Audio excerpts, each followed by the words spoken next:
தாளமுத்து நடராஜன் போன்றவர்கள் எல்லாம் சிறையிலேயே செத்து மடிந்தார்கள். தங்களுடைய குடும்பத்தை விட்டுவிட்டு இந்த மொழிக்காக தன்னுடைய இன்னுயிரை ஈந்தார்கள் என்று சொன்னால் ஒரு கணம் நீங்கள் சிந்தித்து பார்க்க வேண்டும். இன்றைக்கு நாம் அனுபவித்துக் கொண்டிருக்கின்ற இந்த அதிகாரம், இந்த இருமொழி கொள்கைக்கு வித்திட்டவர்கள் அந்த தியாகச் செம்மல்கள். 1963 அன்றைக்கு பாரத பிரதமராக இருக்கிற ஜவஹர்லால் நேரு அவர்கள் இந்தியை தேசிய மொழியாக அறிவிக்க வேண்டும் என்கின்ற முனைப்போடு அன்றைக்கு அறிவிப்பு செய்த போது, அன்றைக்கு பாராளுமன்ற உறுப்பினராக இருந்த அறிஞர் அண்ணா அவர்கள் கடுமையான வாக்குவாதத்தை அந்த பாராளுமன்றத்திலே எடுத்து வைத்து, ஒருபோதும் நாங்கள் இந்தியை மூன்றாவது மொழியாக ஏற்றுக்கொள்ள மாட்டோம், இருமொழி என்பது தமிழும் ஆங்கிலமும், ஆங்கிலம் நம்மோடு ஒன்றரை கலந்து விட்டது. இன்றைக்கு 70 வயது பாட்டி கூட நைட் வேலைக்கு சென்றேன் என்று சொல்லுகிறார், பஸ் ஸ்டாண்ட் என்று சொல்லுகிறார், அதே போல டிஃபன் என்று சொல்லுகிறார். இது போன்ற ஆங்கில சொற்கள் நம்மோடு கலந்து விட்டவை. அதைத்தான் அறிஞர் அண்ணா அவர்கள் பாராளுமன்றத்தில் அன்றைக்கு சொன்னார்கள். ஆங்கிலம் என்பது எங்களோடு ஒன்றாக பயணித்துக் கொண்டிருக்கிற மொழி, அதை பற்றி எங்களுக்கு கவலை இல்லை. ஆனால் இந்தியை ஏற்றுக்கொள்ள மாட்டோம் என்று பேசிய காரணத்தினாலே அன்றைக்கு சொல்லின் செல்வராக இருந்த ஈவேக்கு சம்பத் அவர்கள் பாராளுமன்றத்திலே எடுத்து வைத்த அந்த காரணங்களினாலே பண்டித ஜவஹர்லால் நேரு அவர்கள் இந்தி பேசாத மாநிலங்கள், இந்தி பேசுவதற்கு அவர்கள் விரும்புகிற வரை இருமொழி கொள்கையை தொடரும் என்று சொன்னார்கள். அந்த வாக்குறுதி 1963 கொடுத்த வாக்குறுதி பண்டித ஜவஹர்லால் நேரு அவர்கள் 64 மறைந்த பிறகு அந்த வாக்குறுதி காற்றிலே பறந்து விட்டது. 1964 அன்றைக்கு காங்கிரஸ் ஆட்சி இந்தியை நிலைத்தே தீருவோம் என்று இந்தியா முழுக்க இந்தியை நுழைப்பன்ற அந்த தீர்மானத்தை கொண்டு வந்த போது இந்தியாவில் இருக்கிற எல்லா மாநிலங்களும் போராடியது.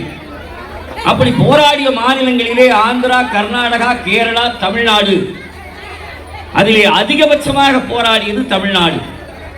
அதற்கு காரணம் பேரறிஞர் அண்ணா அவர்கள் இந்தியை ஒருபோதும் இங்கே வரவிடக் கூடாது என்கின்ற முனைப்போடு அன்றைக்கு அவர்கள் செயல்பட்ட காரணத்தினாலே 1964 தொடங்கி அன்றைக்கு கீரனூர் முத்து போன்றவர்கள், கோடம்பாக்கம் அரங்கநாதன் போன்றவர்கள், விராலிமலை சண்முகம் போன்றவர்கள், திருச்சி கீழப்பழுவூர் சின்னச்சாமி, இருக்கிறதிலேயே கொடுமையாக செத்தவன் கீழப்பழுவூர் சின்னச்சாமி, தன்னுடைய மகன் 8 வயது மகனை அவனுடைய கையிலே சீமெண்ணெய், மண்ணெண்ணெய் என்று சொல்வார்கள், அதை கையிலே கொடுத்து திருச்சி ரயில் நிலையத்திற்கு கூட்டி வந்து தான் பெற்ற மகன் கண் முன்னாலே அந்த மண்ணெண்ணெயை தலையிலே ஊற்றிக்கொண்டு தமிழ் வாழ்க, இந்தி ஒழிக என்று கோஷமிட்டு தன்னுடைய தேகத்தை கருக்கி செத்தானே, அவனை ஒரு கணம் நீங்கள் சிந்தித்து பார்க்க வேண்டும்.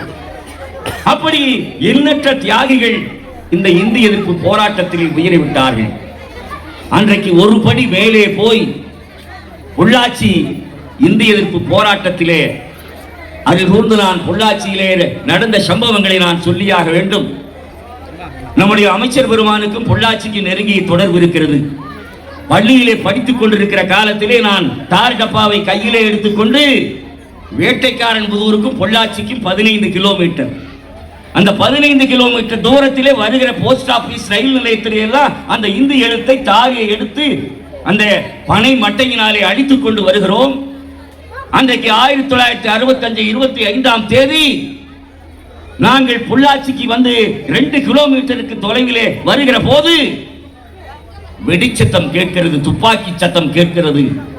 அங்கே இருக்கிற மக்கள் எல்லாம் எங்களை தடுத்து நிறுத்துகிறார்கள். பிள்ளைகளை நின்று விடுங்கள், அங்கே துப்பாக்கியினாலே சுட்டுக் கொண்டிருக்கிறார்கள் என்று சொல்லி எங்களை அங்கே தடுத்து நிறுத்துகிறார்கள். பெரியோர்களே, அந்த பொள்ளாச்சியிலே சந்தப்பேட்டை என்கின்ற இடம், அங்கேதான் ஒட்டுமொத்த பொள்ளாச்சி தொகுதியிலே இருக்கிற, தாலுகாவிலே இருக்கிற அனைத்து மாணவர்களும் அங்கே திரண்டார்கள், பொதுமக்களும் திரண்டார்கள். முதலாக தமிழ்நாட்டுக்கு ராணுவத்தை வளைவரித்தது இந்தி எதிர்ப்பு போராட்டத்திற்கு. அதற்கு பொள்ளாச்சிக்கு துணை ராணுவம் அங்கே வரவழைக்கப்பட்டு 125 ராணுவ வீரர்கள் கோவையிலே இருந்து பொள்ளாச்சி வந்து துப்பாக்கி சூடு நடத்தினார்கள். அருமை பெரியோர்களே, அந்த துப்பாக்கி சூட்டிலே பொள்ளாச்சி சந்தைப்பேட்டையிலே செத்து மடிந்தவர்களை ராணுவ வண்டியிலே தூக்கி அடுக்கி ஒவ்வொரு லாரியிலும் ஒரு 100 பேருக்கும் அதிகமாக இருக்கும் என்று நான் நினைக்கிறேன். அன்றைக்கு பொள்ளாச்சியிலே இருந்தவர்களுடைய இன்றைக்கு வரைக்கும் யாருக்கும் தெரியாது. நூற்றுக்கணக்கான பிணங்களை லாரியிலே அடுக்கி எங்கே கொண்டு போனார்கள், எங்கே புதைத்தார்கள் என்பது யாருக்கும் தெரியாது பெரியோர்களே. அப்படி பொள்ளாச்சியிலே நூற்றுக்கணக்கான பேரை புதைத்த பிறகு 1965 இந்திக்காக உயிர் நீத்த பொள்ளாச்சி பகுதியிலே தான் அதிக அங்கே உயிரை பறிவாங்கினார்கள். 1965 இந்திய எதிர்ப்பு போராட்டம் இவ்வளவு தீவிரமடைந்த போது அன்றைக்கு காங்கிரஸ் சர்க்கார் இதோடு வேரோடு வேரடி மண்ணோடு வீழ்த்தப்பட வேண்டும் என்று பேரறிஞர் அண்ணா அவர்கள் அன்றைக்கு சொன்னது. அன்றைக்கு மாணவர்கள் போராடிய போராட்டம் 1967 திராவிட முன்னேற்ற கழகம் ஆட்சி பொறுப்புக்கு வருகிறது.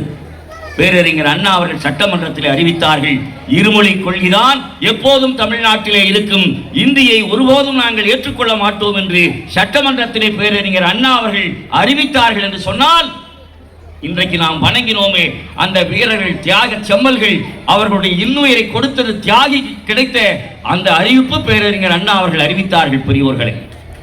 ஆக அண்ணா அவர்கள் அன்றைக்கு கொடுத்த வாக்குறுதி, இந்த திராவிட முன்னேற்ற கழகம் ஆட்சிக்கு வருவதற்கு இந்த இந்திய எதிர்ப்பு போராட்டம் தான் முத்தாய்ப்பு.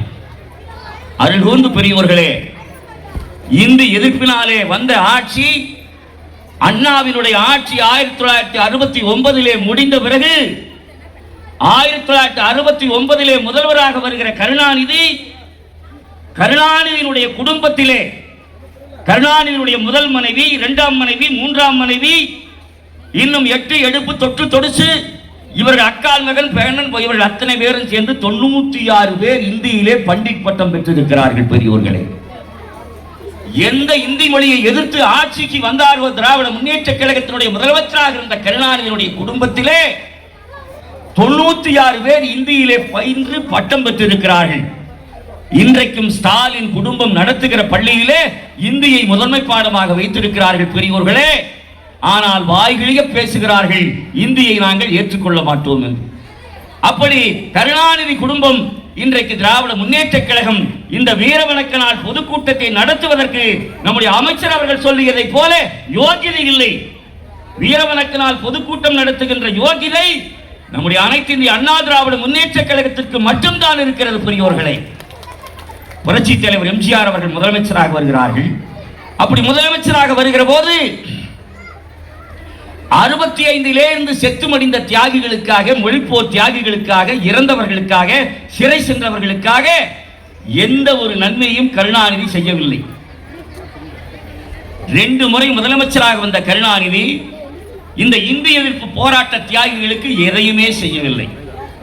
1977 முதலமைச்சராக வருகிற புரட்சி தலைவர் எம்ஜிஆர் அவர்கள் இந்திய எதிர்ப்பு போராட்ட தியாகிகளுக்காக, மொழிப்போர் தியாகிகளுக்காக நாம் எதையாவது செய்தாக வேண்டும், அவர்களுக்கு உதவித்தொகை வழங்க வேண்டும், பென்ஷன் தொகை வழங்க வேண்டும், பஸ்களிலே இலவசமாக பயணம் செய்கின்ற உரிமை அவர்களுக்கு தர வேண்டும் என்று சொல்லி புரட்சி தலைவர் எம்ஜிஆர் அவர்கள் அன்றைக்கு மொழிப்போர் தியாகிகளுக்கு பென்ஷன் தர வேண்டும் என்று சொல்லி ஒரு திட்டத்தை கொண்டு வருகிறார்.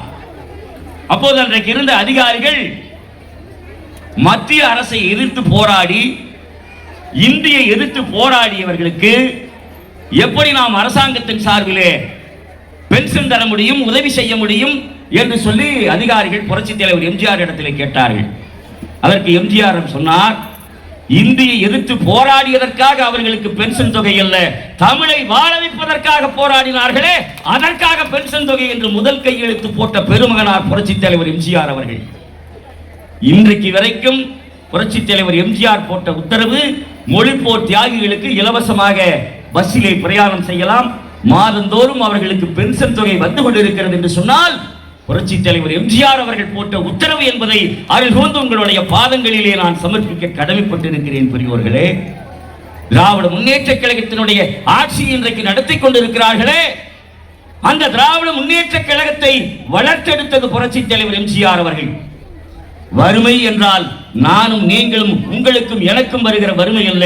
புரட்சி தலைவர் எம்ஜிஆர் அவர்களுக்கு இருந்த வறுமை என்பது சாதாரண வறுமை அல்ல. ஒருவேளை சாப்பாட்டிற்கு இல்லாமல் கஷ்டப்பட்டவர் புரட்சி தலைவர் எம்ஜிஆர் அவர்கள்.